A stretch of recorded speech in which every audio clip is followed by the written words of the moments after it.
కేరళ రాజకీయాల్లో తెలంగాణ సీఎం రేవంత్ రెడ్డి తన పంతం నెగ్గించుకున్నాడు. ఎన్నికల ప్రచారంలో పాల్గొన్న రేవంత్ రెడ్డి పదునైన విమర్శలు, వ్యూహాలు, ఆకర్షణీయమైన ప్రసంగాలు విజయన్ హ్యాట్రిక్ ఆశలపై నీళ్లు చెల్లాయని అంటున్నారు. విజయన్ సర్కార్పై ఉన్న అవినీతి ఆరోపణలు, నిరుద్యోగ సమస్యలను రేవంత్ తన ప్రసంగాల్లో ఎండగట్టడం యూడీఎఫ్ కార్యకర్తల్లో కొత్త ఉత్సాహాన్ని నింపిందని, దాని రిజల్టే ఇది అని చెబుతున్నారు. మొత్తంగా కేరళలో కాంగ్రెస్ ప్రభుత్వం ఏర్పాటు ఖాయమైపోగా రేవంత్ రెడ్డి చెప్పినట్లే విజయన్ను ఇంటికి పంపించి కేరళలో కాంగ్రెస్ జెండాను రెపరెపలాడించడంలో కీలక పాత్ర పోషించారని విశ్లేషిస్తున్నారు. ఈ విజయం జాతీయ రాజకీయాల్లో రేవంత్ రెడ్డి స్థాయిని మరింత పెంచడమే కాకుండా రాబోయే రోజుల్లో ఆయన దక్షిణాదిలో కాంగ్రెస్ పార్టీకి తిరుగులేని శక్తిగా మారబోతున్నారని సూచిస్తోందని విశ్లేషకులు చెబుతున్నమాట.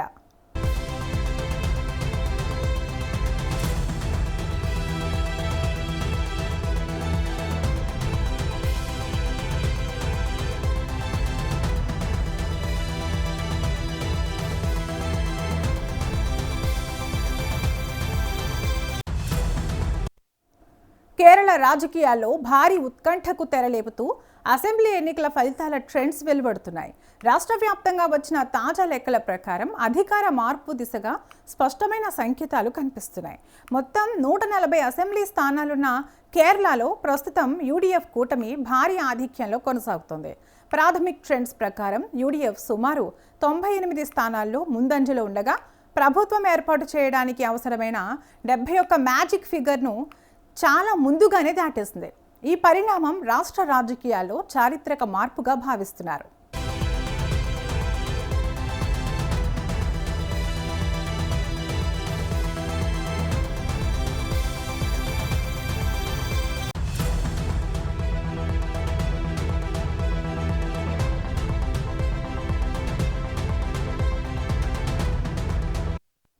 దశాబ్ద కాలంగా కేరళలో అధికారాన్ని కొనసాగిస్తున్న ఎల్డీఎఫ్ మాత్రం ఈసారి గట్టి ఎదురుదెబ్బ తిన్నట్లు ట్రెండ్స్ చెబుతున్నాయి. సుమారు 40 స్థానాల వద్ద మాత్రమే ఆధిక్యంలో ఉండటం ఎల్డీఎఫ్ శిబిరంలో తీవ్ర నిరాశను కలిగిస్తోంది. గత ఎన్నికల్లో బలమైన ప్రజాదరణ పొందిన ఎల్డీఎఫ్కు ఈసారి పరిస్థితులు పూర్తిగా మారిపోయినట్లు రాజకీయ విశ్లేషకులు భావిస్తున్నారు. ఈ ఎన్నికలలో కాంగ్రెస్ తరపున స్టార్ క్యాంపెయినర్గా విస్తృతంగా ప్రచారం చేసిన రేవంత్ రెడ్డి పాత్రపై కూడా పెద్ద చర్చ నడుస్తోంది.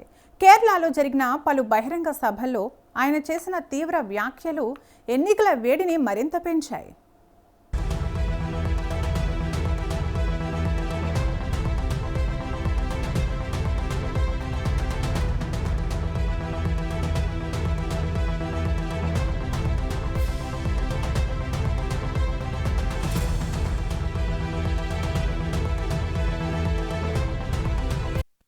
తిరువనంతపురంలో జరిగిన భారీ సభలో రేవంత్ రెడ్డి చేసిన వ్యాఖ్యలు రాష్ట్ర వ్యాప్తంగా సంచలనం సృష్టించాయి.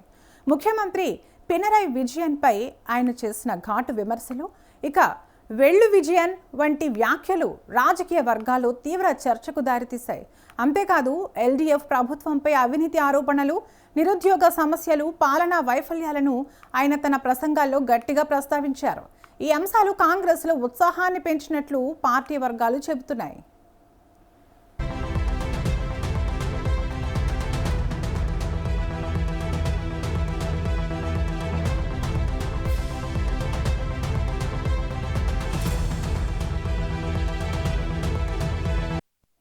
రేవంత్ రెడ్డి ప్రచారం కేవలం సభలకే పరిమితం కాకుండా సోషల్ మీడియా స్థాయిలో కూడా విస్తృతంగా సాగింది. కేరళ యువతను లక్ష్యంగా చేసుకుని కాంగ్రెస్ చేపట్టిన ప్రచార వ్యూహం ప్రభావం చూపినట్లు విశ్లేషకులు చెబుతున్నారు. విజయన్ ఓటు అంటే మోదీకి ఓటు అనే ఆయన వ్యాఖ్యలు రాజకీయంగా పెద్ద చర్చకు దారితీశాయి. ఈ వ్యాఖ్యలు ఎల్డీఎఫ్పై ప్రతికూల ప్రభావం చూపినట్లు కాంగ్రెస్ శిబిరం భావిస్తోంది.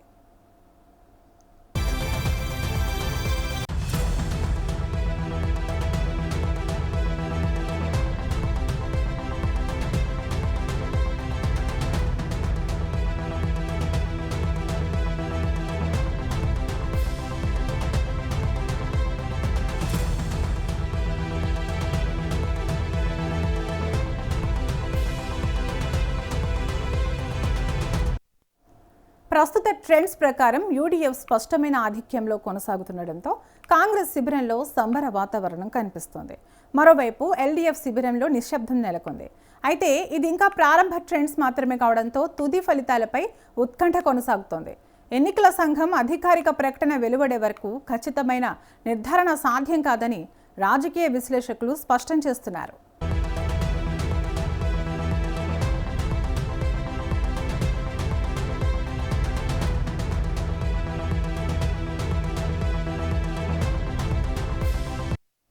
కేరళలో కనిపిస్తున్న ఈ ట్రెండ్స్ దేశ రాజకీయాల్లో కూడా ప్రభావం చూపే అవకాశం ఉందని విశ్లేషకులు భావిస్తున్నారు.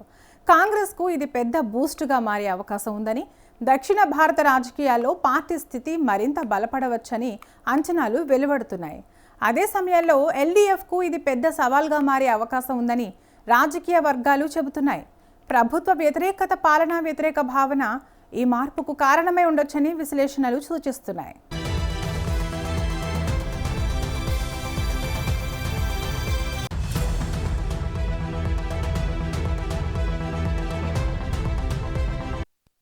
మొత్తానికి కేరళ ఎన్నికల ట్రెండ్స్ రాష్ట్ర రాజకీయాల్లో భారీ మార్పుకు సంకేతాలు ఇస్తున్నాయి. యూడీఎఫ్ భారీ ఆధిక్యంలో కొనసాగుతుండగా ఎల్డీఎఫ్ వెనుకబడటం రాజకీయ సమీకరణాలను పూర్తిగా మార్చే అవకాశం కలిగిస్తోంది. తుది ఫలితాలు వెలువడే వరకు ఈ ఉత్కంఠ కొనసాగనుంది.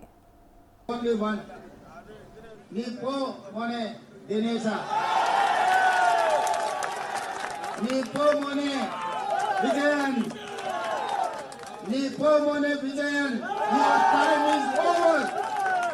Your expiry date is over. You don't have any chance to continue. Pinarayi Vijayan expiry date is over. Now UDF time is come.